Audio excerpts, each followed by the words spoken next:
Oh my god! So great, so great. So great. Oh, you found it. Yeah, totally. Oh. Hello. Hey, God, what the hell? Oh, I'm sorry, man. I turned too much water into wine, and all the other gods were like, "Oh, you're not as smody as you used to be." And I'm like, "Hey, I can still do stuff." So you tornadoed our studio? No, next to it. I was hitting the Target store across the street. Well, I guess with that logo, they are kind of asking for it. Hey, bro, hope you don't mind. I'm gonna go from a laughing Buddha to a reclining Buddha. Do what you gotta do. Okay, who's gonna fix all this? Well, I would, but it takes me about 40 days to sober up. 40 days? Or 40 years, something like that. There's always a 40 involved. Look, just tell your insurance company that it was an act of me. I'll even sign the paperwork for it. You're too kind. Gotta go. Vishnu's doing 4 shots at once. Shot. Hope I have good insurance adjusters. Well, the fact of the matter is we can't inspect your place without your premiums going up. Are you willing to risk that? Do I have a choice? Does anyone with insurance? Okay, well, when do you think you can look at the place? Well, we're swamped with paperwork from the last insurance company that we had. Wait, what'd you say? I didn't. You did. Oh, what'd I say? That you'll wait at home and we'll check it out soon. Okay, sounds fine. You sound fine. Thanks, but wait, what? You were saying goodbye. Oh, goodbye. Well, all I have to do is wait. Seems like a long time. Seems like a very long time. What the title card said. What is taking so long? Yeah. Okay, we checked out the place. Why did it take forever? I've been waiting so long, 3 presidents almost went to jail. We wanted to make sure that everything was done as best as it could be. That being said, it's gonna take a couple months. I waited all this time for that? That barely seems worth it! Well, that's why we're called the Simpsons Movie Insurance. The Simpsons movie took a long time to come out. Yeah, they caught on.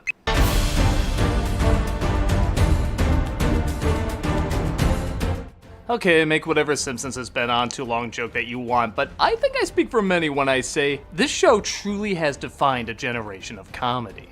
I'm really not kidding when I say maybe 80% of modern humor in media today can be traced back to The Simpsons. Every self-aware reference, cleverly overwritten line, visually surreal cutaways, and slight jab at popular culture most likely stem from this series. Truth be told, I think it's one of the most influential shows in television history.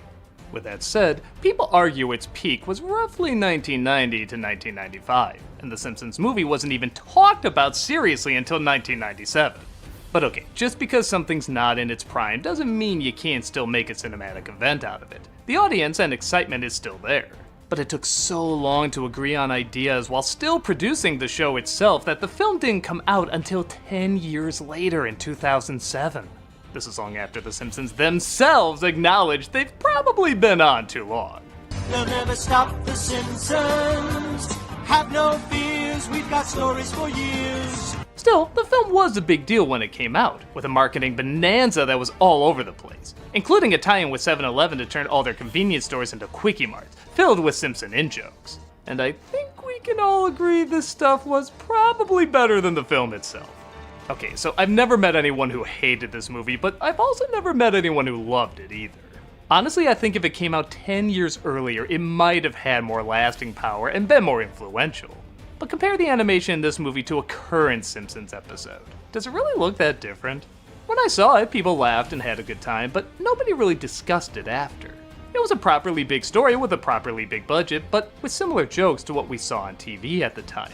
Which again, 10 years earlier would have been fine when that was a bit more fresh. I'd actually argue this film probably did most things correctly, except come out a decade earlier. But look, I don't like trash talking The Simpsons because they do still mean a lot to me, and to their credit, some of their newer seasons have had some real hits in them, and even tried to do something new here and there. I'm just here to look at both the impact and lack of impact their movie had when it came out 15 years ago. Because frankly, it is a film that's tricky to put in one box, and I find movies like that interesting. So, because it looks like we're suffering some delays as well. Where'd you want this gasoline? Oh, just pour it anywhere. Let's take a look at The Simpsons movie. Oh, sorry, I put on Futurama by accident. This is actually an Itchy and Scratchy cartoon, and for all the spin-offs and crossovers we've had over the years, why hasn't Itchy and Scratchy gotten a show/movie of their own? Oh wait, they've kind of had a ton, haven't they? That weirdly might be the most beautifully composed shot in the movie. They do the missile shot that misled a lot of people in the trailer, which, okay, I know Simpsons is cartoony, but one missile is literally the size of Georgia. It's not that cartoony. And we discovered this is all a film the Simpsons are watching. I can't believe we're paying to see something we get on TV for free. If you present it that way, it'll come across that way.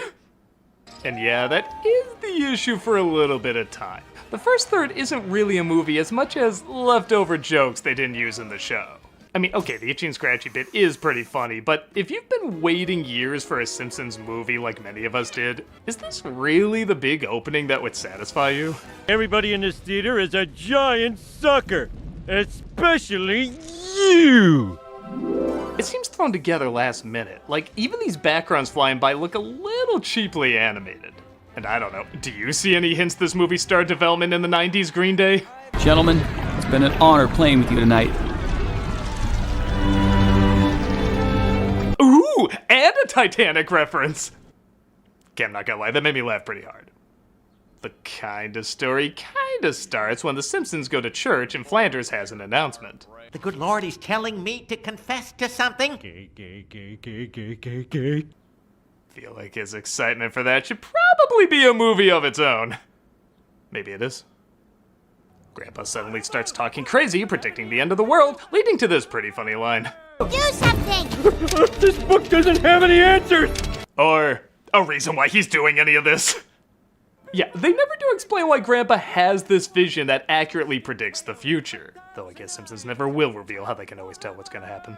My god, they were right! Our skulls are becoming our hair! Maybe he was referring to the trees looking like Papa Rappa the Rapper. Guys, it's 2007. Take out Hornet's Nest. Like I said, the first third of this movie works more like random jokes from the show than a cinematic narrative. Like, I totally forgot Lisa had a subplot with an Irish boyfriend in this. Because he just seems like an excuse to work in some more random laughs.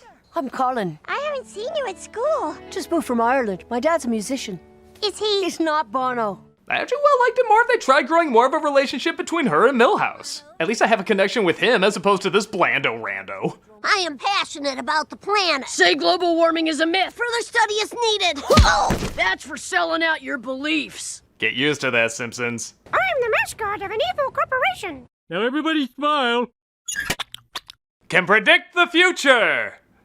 Here's a joke somebody clearly threw out in the writer's room at the last minute. Oh! That's funny, where do we put it? I don't know, it's a movie. We can tie things together as loosely as the show does. Can't believe we're paying to see something we get on TV for free. Yeah, that line's already not aging well. Anyway, we continue to get a lot of random jokes that almost feel like 22 short films about Springfield with occasional plot snuck in. Or if you still want to meme it, steamed hams without steamed hams. Haha, has anybody thought of that? No, really, has anybody thought of that? I'd be shocked if somebody hasn't. There is a steamed dog, though.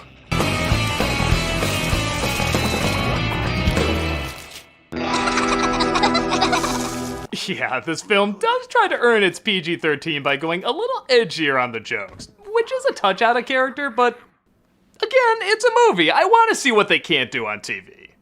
No matter how a little uncomfortable it might be by today's standards. Ha ha! Ha ha! Ha ha! Bart is gonna be into some weird shit when he gets older. Should take him to the Dalai Lama, that'll straighten him out.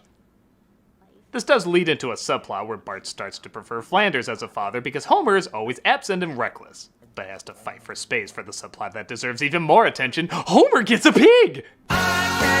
The story is essential to the first 30 minutes and then never returns in the rest of the movie.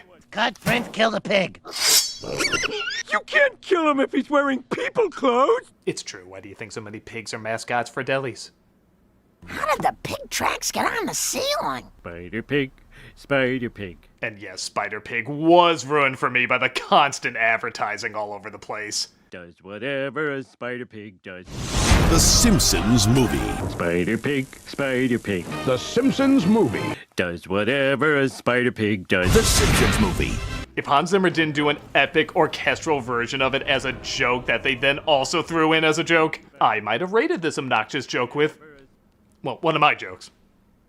Another slight issue is the pacing, which admittedly is tricky for writing like this. It wants to capture the comedy of the show, but still move at a cinematic speed. So sometimes the jokes will be one after another, not allowing any character moments to sink in. You didn't bring my pants. Who am I, Tommy Bahama? This is the worst day of my life. The worst day of your life so far. Or it'll just hold on a joke randomly.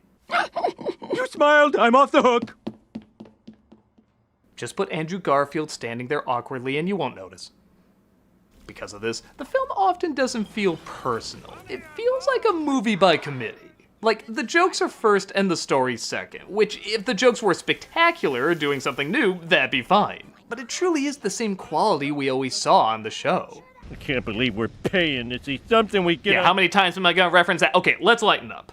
Because for all these faults, there are still amazing laughs that crack me up for reasons that are honestly hard to explain. Like, why does them idiot-proofing the lake from being polluted more crack me up when they ask this idiot to dump something in it?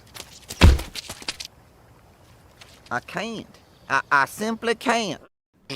I don't know. That's just kind of the magic of Simpsons writing. I can't deny whether they're character moments or standalone commentary, there are some zingers that do more than make me laugh, they delight the hell out of me. I love when Marge asks Homer if that silo outside the house is full of pig shit. He filled up the whole silo in just 2 days? Well, I helped. Christ, that's hilarious! Moments like that make me overlook the past mistakes and say, okay, I want to stay for more moments like that. Homer ends up dumping the silo in the polluted lake, causing Springfield to become more dangerous than usual. This is brought to the head of the EPA, Russ Cargill, played by Albert Brooks, who brings us up to President Schwarzenegger, back when that was the funniest person we could imagine being president. Everything's crisis this and end of the world that. Nobody opens with a joke. I miss Danny DeVito. Get me Homer Simpson's brother. He sounds close enough. They declare Springfield is to be domed off. Steven did it! Resulting in objectively and personally the best joke in the movie.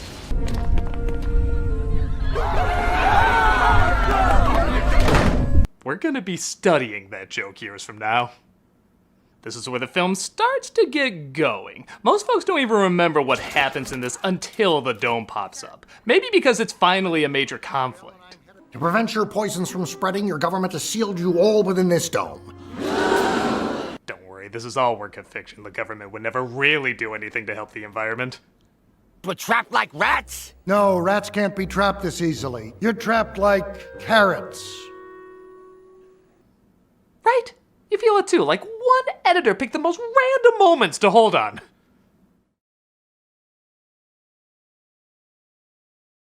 But then a little touch like Marge knitting Dome Sweet Dome is hilarious. And you blink, you miss it. That's what makes it so funny. Like I said, I feel like one too many hands were probably chopping this up. It's eventually figured out that Homer was responsible, resulting in a mob wanting to take the Simpsons down. Teeny, take out the baby! Proof Maggie is the best character. Has she ever had a joke that didn't work? Throughout the ages, the finger painter... God damn it, how do you ruin Maggie? We get two edgy jokes back to back, one where they want to hang the family, including Maggie. Still standing by she's the best character. And one where they find a way through the sandbox and Homer gives them all the middle finger. Which I'm not sure how you do if you only have 4 fingers, but still pretty funny. The house sinks into the hole, which is actually some pretty sweet animation. Things really start to look and feel cinematic around this point. Sir, I'm afraid you've gone mad with power. Of course I have. You ever tried going mad without power? It's boring. No one listens to you. Okay, it's close, but Albert Brooks might be the best Simpsons guest star. The Simpsons make their way to a shitty motel. Bart, are you drinking whiskey? I'm troubled. You know, maybe every 5th joke is pretty damn great. And give the film credit, this is one of the few times Homer actually starts to sound like a real person. I don't think about things. I just try to make the days not hurt until I get to crawl in next to you again. That's not even that funny. It's just a human moment. It reminds me of some of the earlier seasons where they threw a lot of jokes, but the heartfelt scenes also felt very genuine. I need you to do this with me. Okay, homie. I'm with you. I also feel like Marge is arguably the most interesting character in the movie because she isn't just a setup for jokes. You legit feel her aggravation, but also her need to find value in the person she loves. There are drops of that here and there, as you'll see a little bit later, but I feel like we needed just a few more moments like this to make the emotional connection, to make the story feel bigger. On that note, though, the jokes are worked in a little better from here on out. They can win a truck at a carnival if Homer can ride a motorcycle inside a cage. I legit remember this joke because it comes back later when he rides it around the dome.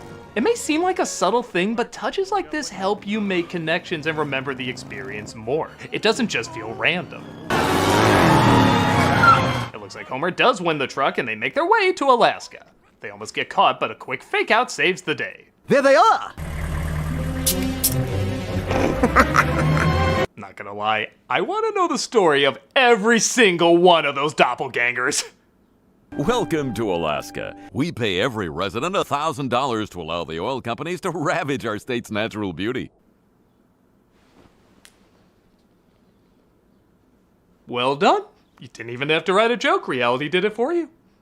We get a pretty weird scene, even for The Simpsons, where Disney-style animals help Marge and Homer get undressed to bang.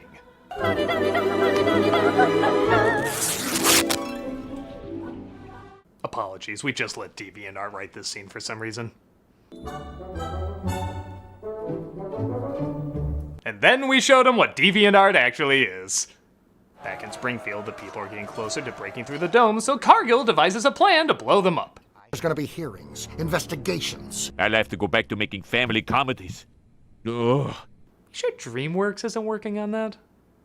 Hello, I'm Tom Hanks. Toss my hair, Mr. Hanks. An ad starring Tom Hanks indicates that the town is about to be blown up, and I love their cheesy parody of him is honestly becoming what he kind of is now, yet somehow more cartoony. Thus, the family wants to go and save the town. Screw Springfield! I can't believe you'd say something so selfish. They were gonna hang your baby. Is that really that shocking a reaction? Marge asks Homer to trust her, but he laughs in her face and runs away. This results in her taking the kids and recording over their wedding video, saying he's a changed man and there's no love left in their marriage. Now, I'm sure I'm not the only one to say this, but this is easily the best acting to come out of Marge's voice actress, Julie Kavner. I overlooked these things. Because? I just don't know how to finish that sentence anymore. Whenever this movie's brought up, there's always three things that people remember: Spider-Pig, the dome, and this scene. They apparently recorded it several times to tire out Julie's voice, and man does it leave an impact. And to prove to myself that this is the end, I taped this over our wedding video. The theater legit goes quiet. You could hear a pin drop. As much as I say this film does need more heart, the few bits it has does leave an impression. And again, it works because you feel where she's coming from. You get frustrated right along with her. She isn't just a setup for punchlines, she feels like an actual human being. It's like James L. Brooks came in and said, you know, I've directed a few movies, we should probably remind people that's what they're watching. Bye, homie.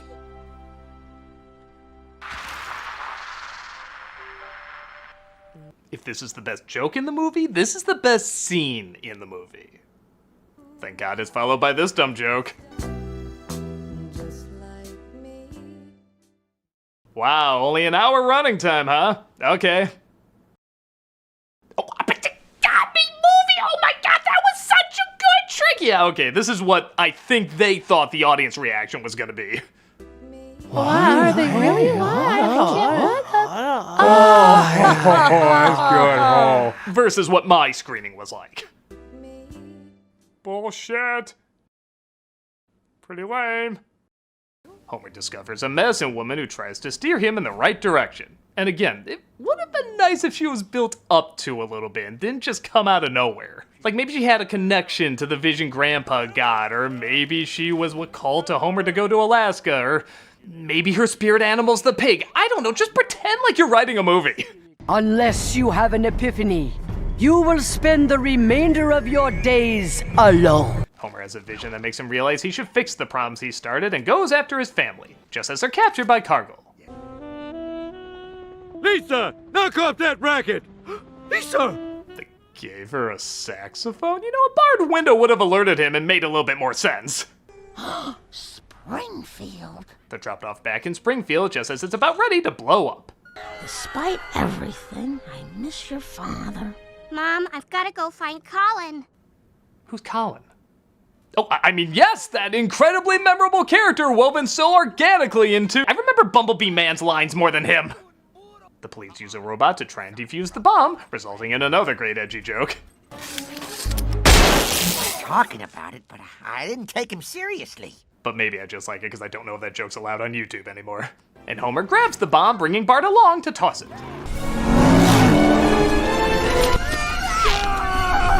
It's a pretty fun and impressively large scene, though admittedly I do wish it held on some of these massive shots a little longer. They go by pretty quick. But everyone praises Homer as a hero.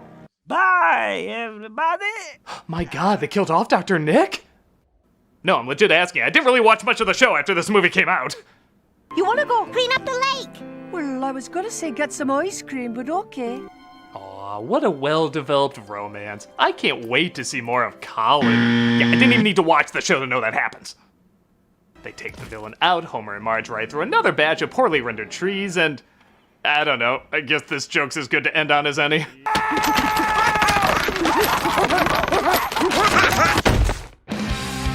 What a great way to end a TV special. Kind of a lame way to end a movie, though. They couldn't even get Jay Sherman to watch the end credits. As a critic who's offended by everything, I'm offended. And did I say Maggie jokes usually work? Oh my god, her first word! Sequel? Of course! How else are we gonna get our Colin fix? The film did do very well financially, and the critical reception wasn't bad either. A sequel actually has been bounced around quite a bit, but for one reason or another, it got delayed. At this point though, I really wouldn't do one unless it was to wrap up the series. Because this film, I can't say is bad, it has plenty of laughs and cinematic moments, but there's just not much of a soul to it.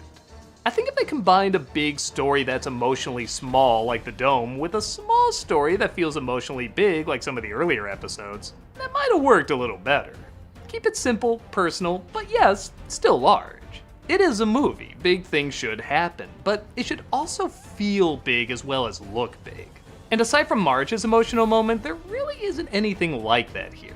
Look, I can't pretend I've watched all the Simpson episodes, and my guess is you can't either. But I know that love and respect for them still runs deep. While I can't act like I'm as passionate about them as I used to be, I'm always gonna be cheering them on. I do still want what's best for them, and I feel like other people who were shaped by their humor do too. So yeah, I'm not gonna say the movie has played a major part in their history, but with talks of a sequel, it is in a strange way a reminder of what The Simpsons is, was, and ultimately still could be. And speaking of waiting, it looks like we may have to do some of our reviews here for the time being. Hello? Remind me, a nail gun doesn't shoot bullets, right? Wait, are you planning to fix it yourself? No, we're just being prepared. I have your delivery of nail bullets, because that's a thing. Oh, yes, put them right over there. Careful, she bites. Yeah, we're gonna be here for a while. I'm a nostalgia critic, I remember it, so you don't have to.